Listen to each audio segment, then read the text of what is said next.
Hello, my name is Mathias and welcome to the FPL Scope and the FPL eye test for Game Week 8, where we take a look at what happened in this weekend's Premier League matches from a fantasy Premier League perspective. We're starting with Luton against Spurs, where Spurs created several chances in the first 10 or 15 minutes. Three major chances I think they had, and Richarlison missed an open goal. Pedro Porro had a really good shooting chance, and there was another pretty big chance as well.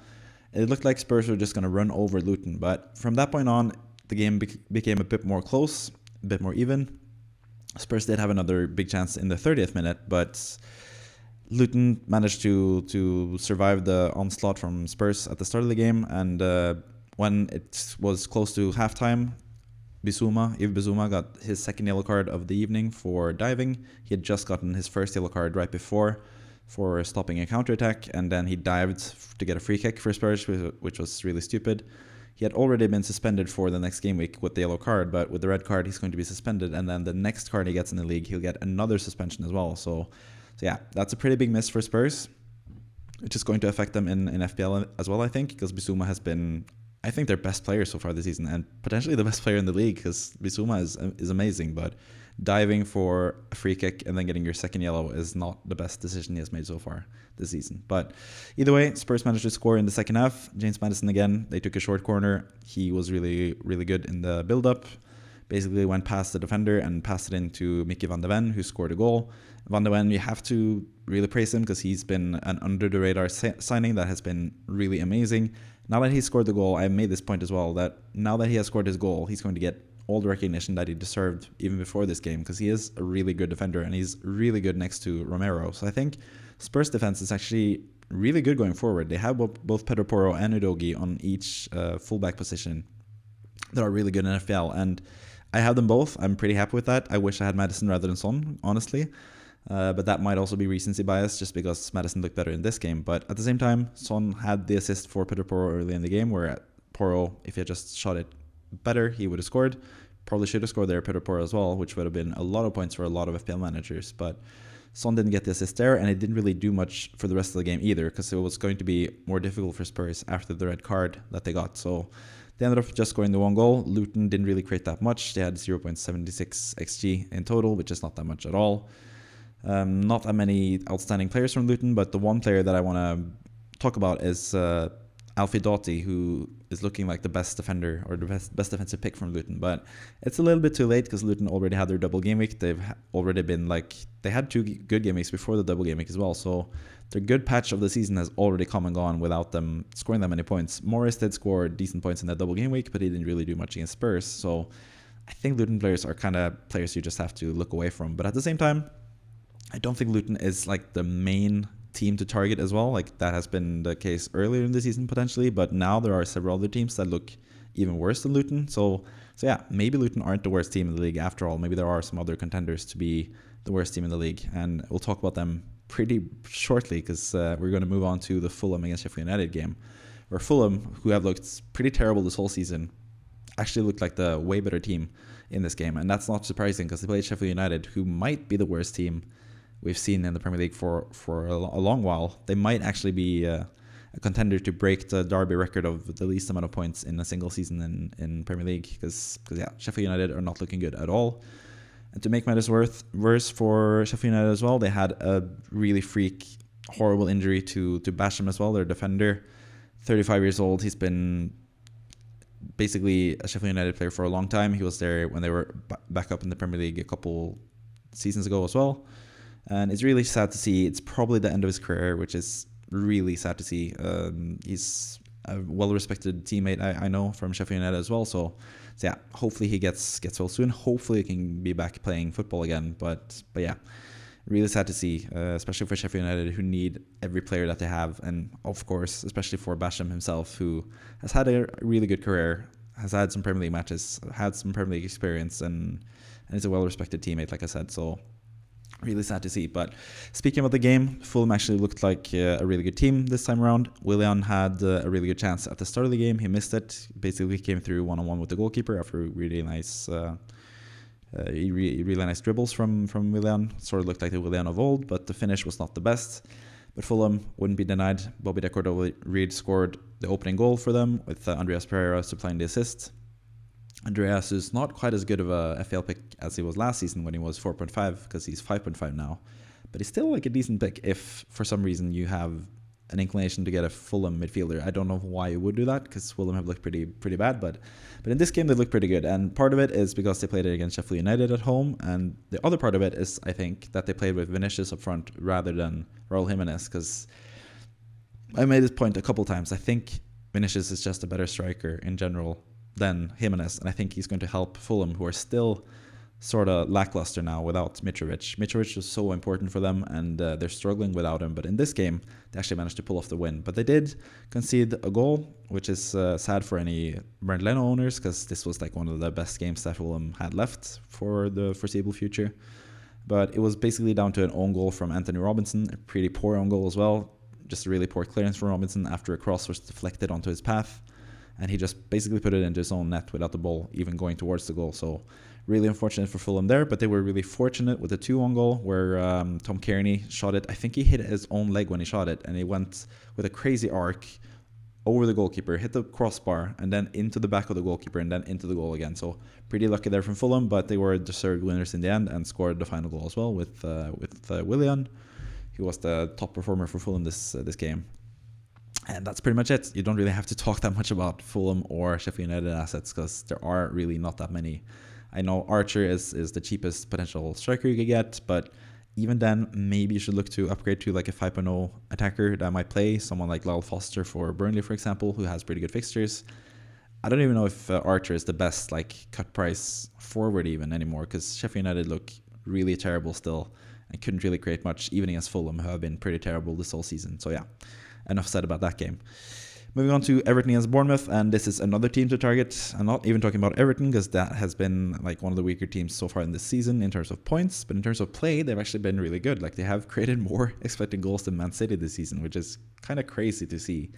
And part of that is because they created 2.49 expected goals against Bournemouth, while City struggling against Arsenal offensively, as we'll get to eventually. But Everton, like I said, have looked really good, both offensively and defensively. They have been like decent-ish. I know a lot of Pickford owners are kind of cringing right now because they have conceded in pretty much every game. But finally, if you kept faith in Pickford all this time, finally you got your 9 points for Pickford, because they kept a clean sheet.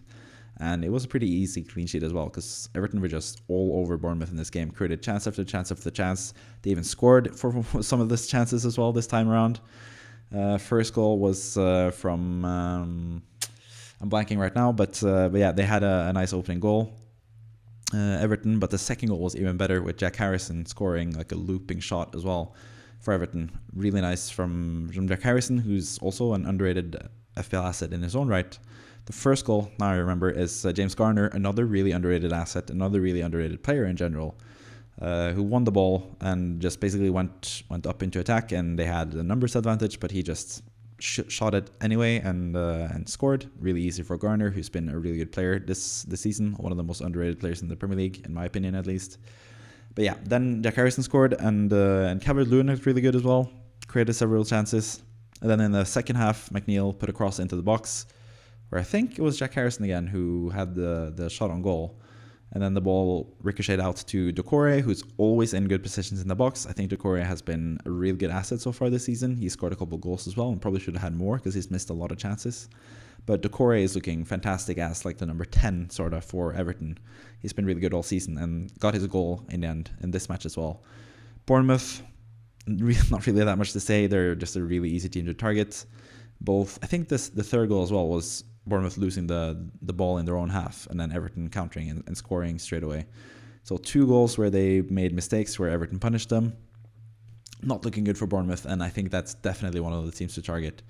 Not for players, because I know Dominic Solanke was gaining some steam as like an FPL pick, but I don't really have faith in Bournemouth at the moment. It seems like they're struggling to get into the playing style of Andone Iraola, who's having a tougher time with Bournemouth than what he had at Rayo Vallecano, where he could start.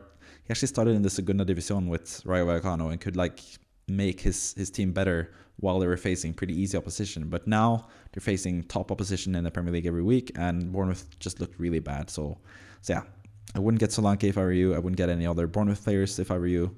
And I would just try to target Bournemouth in general. They face Wolverhampton next, and that bodes well for some of the Wolverhampton players that we're going to talk about pretty soon as well. Next up, we have the game between Man United and Brentford, where we finally had a big Man United haul from midfield. But it was not Bruno Fernandes, it was not Marcus Rashford, it was Scott McTominay who came on with 5 minutes left of the game and scored twice in injury time, in Fergie time. A great way to honor Sir Alex Ferguson after he lost his wife right before this game, in the week leading up to this game. McTominay secured 3 massive points for Man United, but in terms of FPL, not much points at all, because the first goal was unassisted, the second goal was assisted by Harry Maguire. And on the topic of Maguire, he's actually like a decent FPL option at the moment, because he's only 4.2. He started at 4.5 and he's been getting 3 price drops already. So for 4.2 with Man United's matches coming up, he's actually a decent differential in terms of a defender. So yeah, he's shown that he can have attacking returns, and I think Man United can keep some clean sheets even though they have been really bad defensively. At some point they're going to get some defenders back as well, but that might be the end for Maguire as well, because he's not going to be... He's even behind Johnny Evans in the pecking order, so yeah, maybe he's not the best long-term pick, but maybe for the short term, Maguire could actually be like a nice differential, especially if you're on a wildcard or something like that, or if you need to save some money, he might be a good differential. But yeah, in terms of the popular assets, this was a really disappointing game for pretty much all of them, because at Rashford, he didn't really do much. He was subbed off after 61 minutes, which is really bad for him. There were already rumors before the game that he was potentially getting dropped, and him being subbed off after 60 minutes-ish, also just a really bad omen for what's to come, because we saw that with Chilwell earlier in the season. He was subbed off consistently around the 60th minute mark and eventually had dropped out of the team. So I think the same thing could potentially happen with Rashford, because Rashford, for as good as he is a really like form type of player. He needs to be in good form to score. So yeah, it's kind of, I don't know, if I had Rashford still in my team, I probably would sell him, but at the same time, he sort of had like a similarly bad-ish start to last season, and then he exploded all of a sudden and had that fantastic run of fixtures. We know how good he can be at his best. So yeah, it's tough to sell either Rashford or Fernandes, but especially if you have both of them still, I think you just have to let go of at least one of them, if not two. If not wildcarding, that might be the best option, because especially if you have Bruno Fernandes, Rashford, and Mbeumo, your midfield is pretty lackluster, because Mbeumo, once again, blanked. Finally, he got the chance to play as a striker against a pretty poor team in Man United, a pretty struggling team at the moment in Man United. But even playing as a striker for pretty much 90 minutes, I think, against Man United, didn't really create much. As you can see, non-penalty expected goal involvement, 0.37. And Mbeumo just seems pretty pen-dependent currently, because Brentford are struggling massively with injuries to Rico Henry and Kevin Schade, as well as the suspension for Ivan Toney. So Brentford just don't look good in general. The one player that does look good for Brentford is Mike Jensen, who keeps scoring these random goals in the defeats that Brighton have lately. But even him, I wouldn't really go for. He's I think it's like around the 5.5 million mark, if I'm not mistaken. 5.6 potentially, maybe has a price rise, can't remember. But yeah, even him is not that good of an option. And Brentford in general are just a team to stay away from. I don't think they are good currently. They don't have the best fixtures going forward. And someone like Mbeumo is someone that you might potentially want to sell as well. But speaking of fixtures, the one good fixture that they do have is the next one against Burnley at home. But I don't know, Mbeumo is going to struggle there as well, because he most likely has to go back to playing right wing back again, because Aaron Hickey got a suspension from this game. He got his 5th yellow card of the season, so he's going to be out.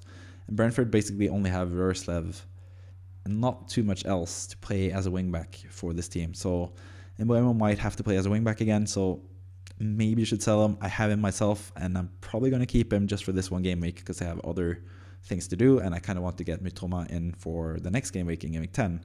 So I'm kind of holding Mbeumo for that one game against Burnley, and just hoping and praying that he'll get some good return in that game. But yeah, kind of losing faith in Mbeumo, so I would not begrudge you if you sell him, or especially if you're a wildcard, I would definitely not have Mbeumo in my current squad. So yeah, all in all the midfielder popular picks, I think you kind of have to just get rid of at some point.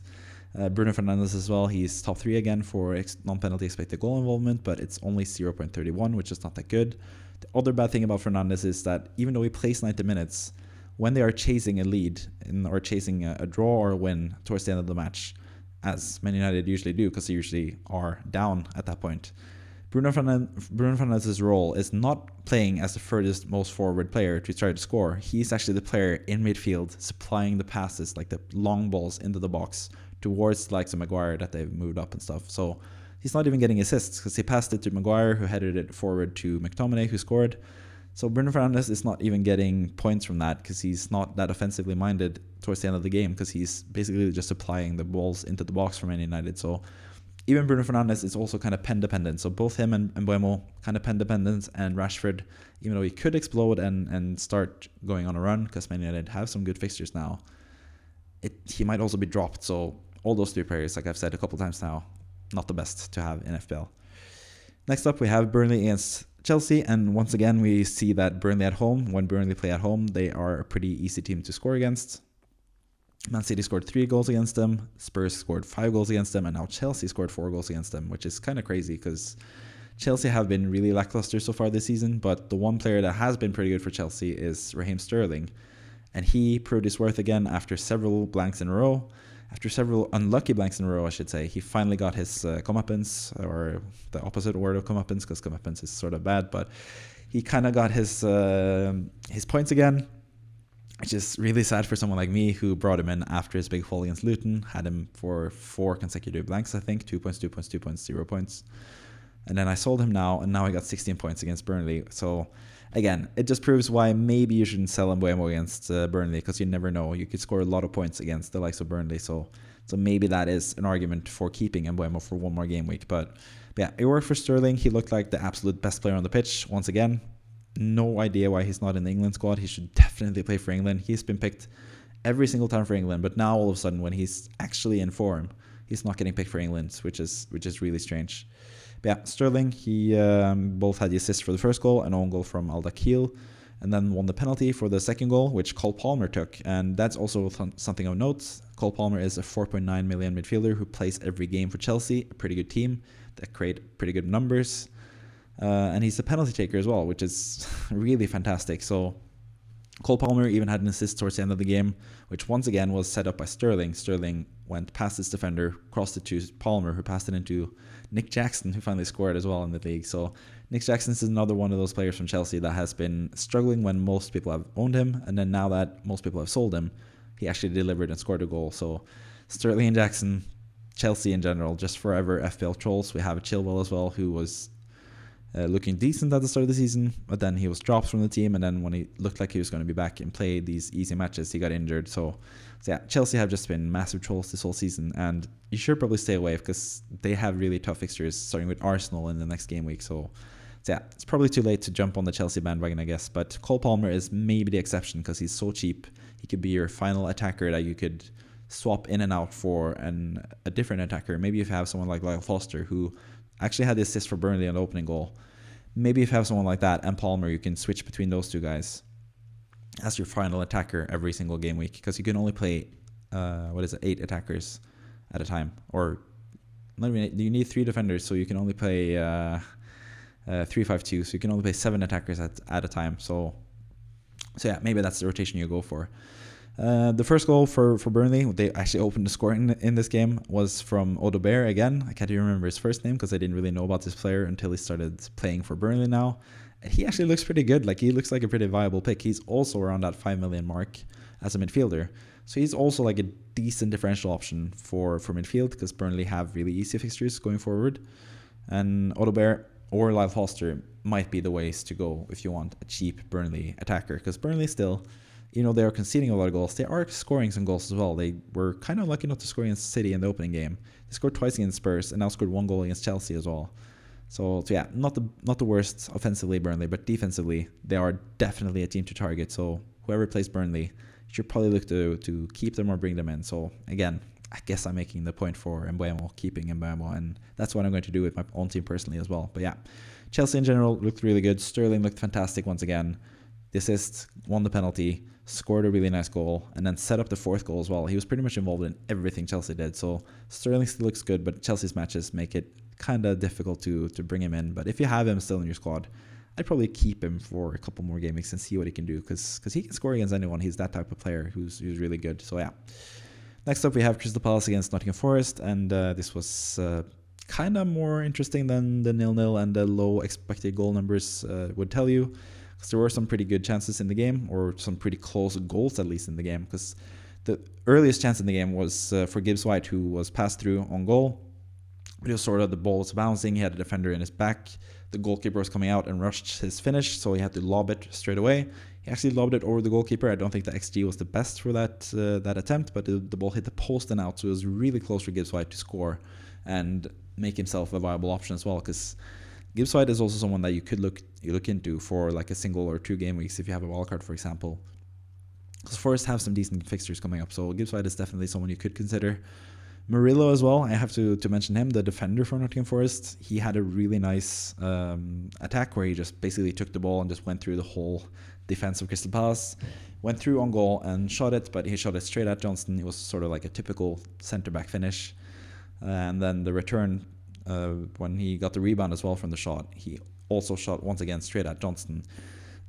Speaking of Johnston, he actually got a pretty good haul as well, because he got a couple of saves, got some bonus points, got the clean sheet obviously, because Crystal Palace managed to keep the clean sheet against Nottingham Forest. Typical 0-0 game, because Crystal Palace don't really have anything going forward currently, because Ebreche Esse has been injured, Michael Olise has already been out. They also have injuries to França, their new forward from Brazil as well, and Wilfried Zaha left in the summer, so they don't really have that much attacking power at all. And Eduard as well has been slightly injured as well lately, so they don't really have much in terms of attacking threat to Crystal Palace, but that makes them even more defensively minded and defensively sound. So defensive picks from Crystal Palace is probably a good idea, because they rotate pretty well with Aston Villa and Arsenal as well going forward. So yeah, someone like Guehi, if you can afford him, Joachim Andersen, Johnston in goal. I still think Johnston is going to be the starting goalkeeper for them, because Johnston has been amazing this whole season, and last season as well when he got the chance, he was really good. So I was really surprised when Dean Henderson signed for Crystal Palace. I really thought he was going to go to Nottingham Forest, but they signed Vlachodimos instead. But yeah, which is, speaking of Vlachodimos, the Greek backup goalkeeper currently for Forest, he still didn't start this game. A lot of people thought maybe Turner would be dropped after a pretty poor performance against Brentford last time. But Turner actually kept his place and kept a clean sheet, which was good for any of us that has him in fantasy, because that brought him 6 points. And hopefully that means that he stays as the starting goalkeeper going forward as well, because he got a price higher now, so he's 4.1, but he's still really cheap and a really good option for a cheap starting goalkeeper next to someone like Areola, who's also another cheap starting goalkeeper for a good team. But yeah, Crystal Palace, not really a team to target when you play them, because they're not going to concede that many goals, but they're definitely a team to target if you have defensive players playing against them. So yeah, I have double Spurs defense, and in Game Week 10, they play Crystal Palace, and I think that's a pretty good fixture for Spurs, who could score a couple goals against Palace anyway. So yeah, that's pretty much that game. Also, yeah, have to talk a little bit about, as you see in the notes, the new players stepping up. Just wanted to make a little point about this for Nottingham Forest. Last season, they were known as the team of like former FPL or former Premier League greats. Former names that you've heard of from the Premier League: Andre Ayew, Cheiko Koyate, who plays now as well, played against his former club, Crystal Palace. Last year, they had Jesse Lingard. They had a couple of these players that are known Premier League players, but are kind of past their heyday. But now they have some new interesting players. Murillo, who is a young Brazilian centre-back, who's looking really good. Dominguez in midfield is looking pretty good as well. They have some pretty exciting talent, both defensively and going forward. So yeah, I just wanted to make a note of that. But for Inter FPL, not really the most interesting players currently, because they are pretty, they're not the best either offensively or defensively. But Gibbs White, Avoni, when he's back from injury, those guys are still decent options. But for now, not really much you can go with Nottingham Forest. Next up, we have the match between West Ham and Newcastle, and this game could have really gone either way. West Ham started the best and got the opening goal from Souček, who's been scoring left and right lately. He's only 4.9, I think, in fantasy still, so he's a really good option. Assist from Emerson Palmieri, who's going to be really offensively minded now for West Ham, especially with the better fixtures that they have, especially from Game Week 10 onwards. They're going to have really good fixtures. So Emerson is definitely someone you could look at as well, but Koufal had also his 4th assist in a row now against Newcastle to seal the 2-2 draw, with Mohamed Kudus scoring the equalizer after Newcastle had brought it back and actually taken the lead with 2 goals from Isak. But as a West Ham fan, I have to sort of complain a little bit about the ref here as well. Opening goal was fine. The opening goal for West Ham was fine, but then Newcastle scored the first goal, where West Ham actually had a really good chance to counterattack or go on to counter and scored the 2-0 goal. But instead, the referee blew the whistle for a free kick for Newcastle when Tonali was kind of just trying to barge off Paqueta. But then Paqueta was called for the foul, kind of surprisingly, because it looked like it was actually Tonali who fouled him. But then from the following free kick, Trippier passes it into the box or crosses it into the box, and the ball is headed by Edson Alvarez from West Ham to Isak, who scores. Isak, meanwhile, he was in an offside position, but it was headed from Alvarez, so that wasn't supposed to be offside. But I think there was another Newcastle attacker who was offside when Trippier played the ball, and he actually played his part in sort of stopping Edson Alvarez from properly getting to the ball properly. So I think that probably should have been called off for offside. And then the second goal for Newcastle as well, the ball went out to Trippier on the side. Trippier with a perfect cross, like a volley. I think it was a straight volley cross into the box for Isak. And Isak managed just to poke it home for his second goal of the day. But looking at the replay, he actually went and pushed Neef Aguerd with both of his hands in the back of Aguerd. So that probably should have been called a free kick as well, but that wasn't really highlighted or talked about with VAR either. So Newcastle took the lead, and they also could have scored even more. Isak had another major chance after that, and Dan Burn also had a really good chance before they scored the 2 goals as well. He was really high up the pitch for some reason. I don't think it was a set play even. I don't think it was a set piece even. But he was basically in the box and got a pretty free header from inside the box, but headed it pretty much straight at Areola, and Areola was able to save it. But then Newcastle scored the 2 goals anyway, and almost scored again with Isak when he was through on goal, hit the post and into the West Ham defender and out for a corner. But from that point on, West Ham sort of took control again and tried to get the equalizer, and they finally did it with Mohamed Kudus, who came on with 15 minutes left, and once again, really impressed for West Ham. Every time he's played for West Ham, he's really impressed. And it's just a matter of who is going to be dropped if Kudus comes into the team, because basically all the West Ham players currently are pretty vital to what they are trying to do. Obviously, you have Ward-Prowse and Edson Alvarez. They are pretty much nailed in midfield, pretty much going to play every game. Paqueta especially has been one of the best players in the league so far.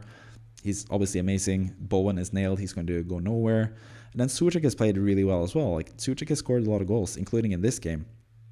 It's really hard to drop him as well. So maybe Antonio is the one that has to make way. And David Moyes has talked a little bit about making Jared Bowen a striker, something that he has done successfully with both Marko Arnautovic and the aforementioned Mikel Antonio in the past. So that's also something to keep note of, because Bowen is a really good asset still. Even though he blanked in this game, he could have easily scored. He had a really good chance to give West Ham the lead towards the end of the match, but his shot was saved from Nick Pope. Really nice save from Pope. The ball was really close to going to Benrahma, who was ready to pounce on the rebound, but the ball went between Benrahma and the post. So it didn't go into the goal. It didn't go to Benrahma, and the match ended 2-2. So pretty good for Newcastle. But yeah, again, the point with Newcastle is the fact that their strikers just keep producing. It's just a matter of who is going to start for them. Is it going to be Isak or is it going to be Wilson? Ideally, one of them would play every game and score every game, because it seems like they have the capability to score any time they play. They've shown some really good attacking prowess the last few weeks as well. So yeah, it's just who do you pick between Isak and Wilson when they're both constantly like slightly injured, slightly out.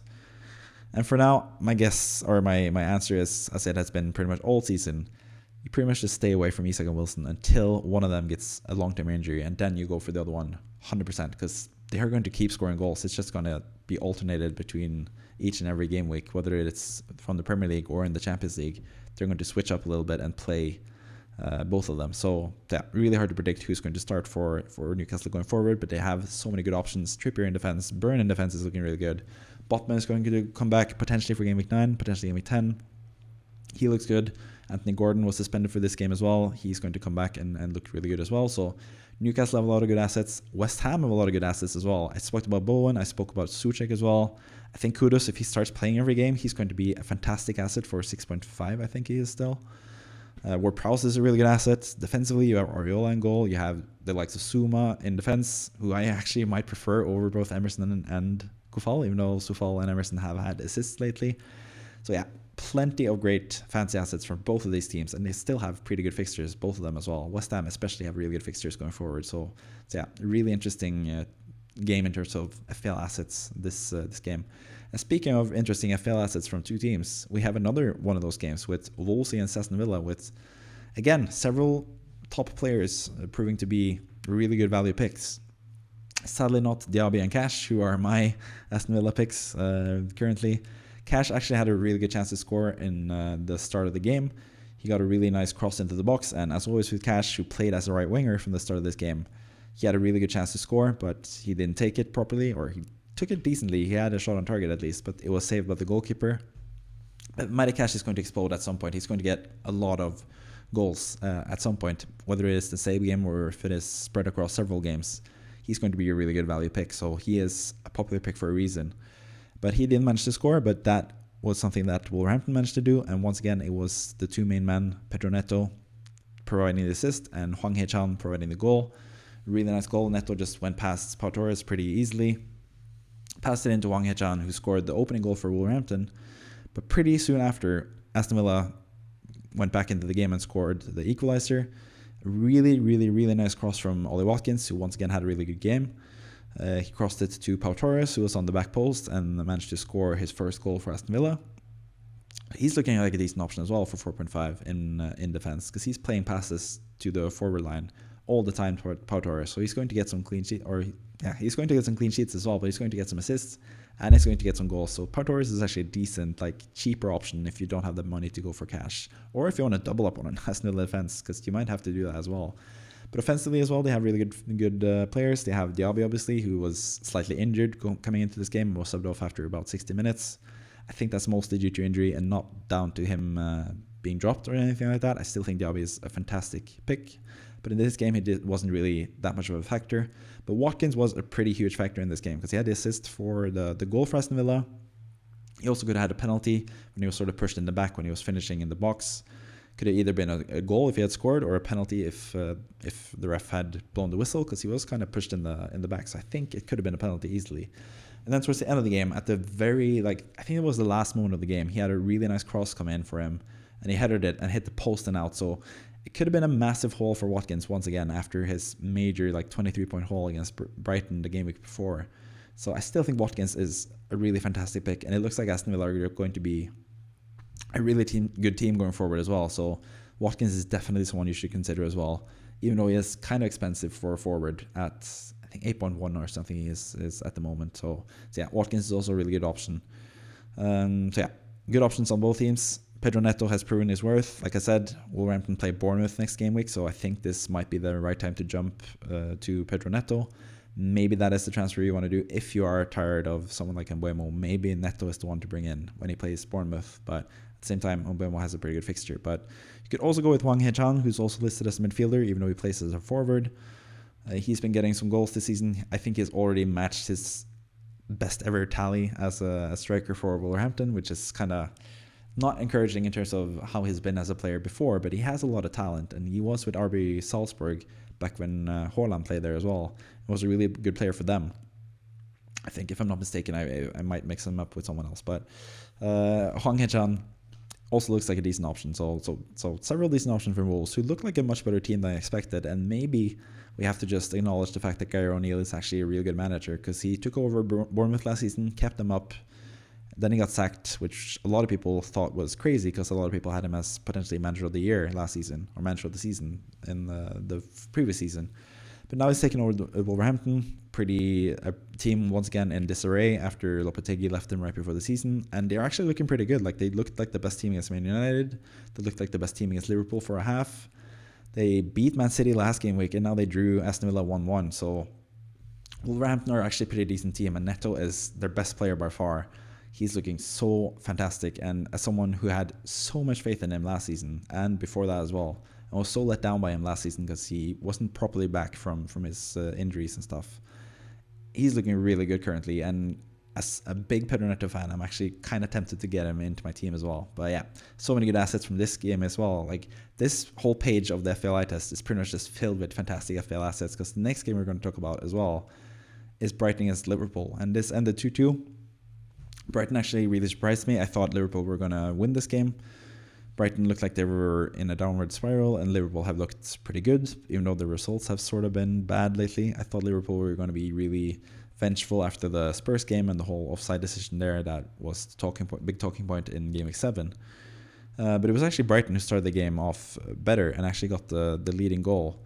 Adingra, who kind of surprised, he got the ball from McAllister, I think, or someone like that in midfield, and basically caught Alisson off his line and shot it into the goal. I just have to talk about Adingra as well. He's not listed as the top 3 non-penalty expected goal moment guys, but he was pretty much involved in everything, so kind of surprised to not see him in these numbers. But he's just another one of these players that no one had heard about before the season, pretty much. but he is a really good player. He had a really good season with Union Saint-Gilloise in Belgium as well, which is sort of the farmer team for Brighton. And now it seems like he's going to be a pretty important player, pretty important rotation player for Brighton as well. He was a really good player, and he got praise from De Zerbi after the match. De Zerbi talked about both Adingra and Balaba, the centre mid for Brighton, who also looks really, really good. Balaba is sort of like the replacement for Caicedo, but he's actually more like Bissouma in terms of playing style. Sort of like a big engine in the midfield who can win the ball, can dribble the ball as well. Looks really powerful, really direct, really good player. Not the best FPL pick, obviously, because he's a centre mid, defensive mid. But he's also looking like a really good player. So I think Brighton have a really good squad going forward as well. They also have someone like Ansu Fati to bring off the bench. They have Joao Pedro, who missed another big chance towards the end of the game as well. But yeah, let's talk more about the game. Brighton took the lead. Like I said, Adingra catching Alisson off his line, but then Liverpool took over the game after Brighton had looked like the better team at the start of the match. Salah got his goal. A really nice goal from Liverpool. They basically won the ball against Brighton in their own half, pretty much. And then they passed it to Darwin. Darwin passed it towards Salah. It actually went towards Harvey Elliott at first, but Elliott, being really smart for his age especially, just jumped over the ball, let it go to Salah, who could easily finish the shot attempt with his left foot and scoring the goal. So really good goal for Salah there. And then basically a minute or two after, Liverpool get a penalty because once again, Brighton sort of make a mistake. This game was filled with mistakes, and it sort of showed that both teams had played in the midweek on Thursday even, and had some pretty tired legs out there. Because yeah, Brighton lost the ball, and Pascal Gross, I think, was the one to pull down Szoboszlai, who won the penalty for Liverpool. Salah stepped up to take it. Gross actually got away with not getting a red card, which he could have gotten because it was a penalty. It was a clear goal scoring opportunity, I think, and he was pulling the shirt, so you can't really say that he made a play on the ball either. So maybe Brighton should have had a man sent off, but either way, Liverpool got the penalty, scored the penalty, took the lead 2-1. But Brighton wouldn't be denied, and Lewis Dunk actually scored the 2-2 goal in the second half from a set piece. So yeah, and the 2-2, kind of disappointing again for Liverpool to not get 3 points, but they still look really good. Salah finally got his major haul, 15 points for Salah. I captained him. I'm really happy about that. Personally, really happy that finally he actually brought me like a massive return for once. He's been really consistent so far this season, but we've all been waiting for his like major, massive haul, and this is when we got it against Brighton, which some of us expected and captained him for. So that was nice to see. But in general, really good game in terms of at least when it comes to entertainment. Maybe not the best in terms of like just being like a ready team or two teams that are ready to play, because both teams look kind of tired, to be honest. And yeah, it was more fun going forward than defensively, because defensively there were a lot of errors in this game, but that's really fun from an FPL perspective at least, which is what we look at here at the FPL eye test. And then finally, we have the featured game of the week, and we also have the stock on some players going up, stock on some players going down. As we're going to talk about, you can see the players already if you're watching the video. But first we're going to talk about the biggest game of the season so far between Arsenal and Man City, and it was a really boring game to be completely honest. You can see the expected goal numbers there: 0.39 from Arsenal, 0.48 from Man City. Kind of crazy, but Arsenal got the win in the end. Right towards the end of the game, like they did against Manchester United, they scored the winning goal. This time it was Gabriel Martinelli who scored, kind of off a major deflection from Nathan Ake, who was actually the best performing non-penalty expected goal involvement player for Man City, not because of his own goal, but because he was kind of dangerous going forward. But yeah, this was a pretty boring game. Not much happened. Two pretty defensively solid teams, pretty much the opposite of the Liverpool-Brighton game. Two fantastic teams with two fantastic defenses as well, with several players you could target as well in terms of defenders, especially Arsenal, who have really good fixtures going forward. Gabriel Magalhaes is obviously a great pick at 4.7. It seems like he's back to being nailed now. Arsenal are really good defensively, and he has really good attacking threat, and they play Sheffield United in Game Week 10 as well, which is the perfect game for anyone that is good at headers. So yeah, I think Arsenal have really good players going forward. The standout player though for me, I think for Arsenal, was Gabriel Jesus, who had to play in Saka's role as a right winger. And Jesus just showed how good of a footballer he is. He is not the best finisher. We all know that. He can miss the easiest chances. But what he does on the pitch, apart from the goals, is just really amazing. Like, he's such a big boost for Arsenal whenever he plays. So yeah, I think it's a fantastic attacking talent. But obviously, Saka was missed for Arsenal, but Arsenal still managed to cope without him because they got the win. But Man City without Rodri has not been good. They have really struggled without Rodri, and yeah, he's finally back now after being suspended. Really stupid suspension that he got for basically trying to choke someone out, or at least like push someone with his hands. It was Morgan Gibbs-White when they played Nottingham Forest. So they are really going to be thankful that Rodri is back, especially looking at the standout player. And I say standout player because this is not standout player in like the good terms, but Mateo Kovacic, who was definitely someone that should have been sent off in this game. The first challenge was bad enough, and judging from what has been deemed a red card earlier this season, Kovacic probably should have been sent off from the first tackle.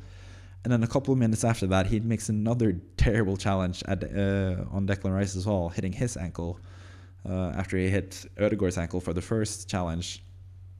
Definitely should have had a second yellow, which would have made it a lot easier for Arsenal, but he managed to get away with it, and he even started the second half, even though I thought he was going to be subbed off because he was so close to a red card. But yeah, in terms of actual chances and stuff, this game was pretty boring. Haaland basically kept to 0.0 expected goals. He is there on non-penalty expected goal moment, but that's purely through expected assist numbers, which is really disappointing for Haaland, especially for anyone that captained him. But yeah, this is always going to be a tough fixture for Haaland and City, away to Arsenal.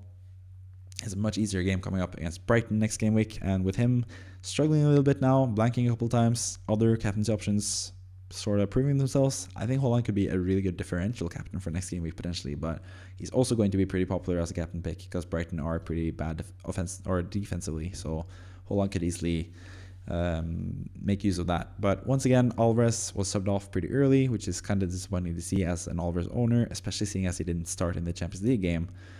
So it seems like he is maybe not as fixture-proof or rotation-proof as I might have expected, potentially.